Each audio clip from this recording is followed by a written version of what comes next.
నా పేరు హృద్య. నేను ఇవాళ పాండవులు పుట్టిన స్టోరీ చెప్తాను.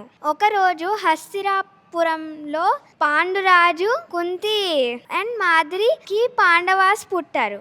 అంటే కుంతికి ఒక మంత్రం నేర్చుకుంది కుంతి దేవి.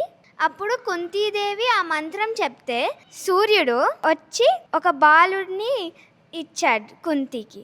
అలాగే కుంతీదేవి 3 బాబులు తెచ్చుకుంది. కుంతి మాద్రికి నేర్పించింది మంత్ర. ఆ మాద్రి మంత్ర చెప్తే ఇద్దరు దేవాలు, అశ్విని కుమారులు, ఇద్దరు బాలులు ఇచ్చారు.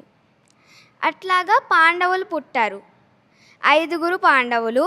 1వ పాండవ పేరు యుధిష్ఠిర, 2వది భీమ, 3వవాడు అర్జున, 4 నకుల అండ్ లాస్ట్లో సహదేవ. వీళ్ళందరూ పాండవులు పుట్టారు.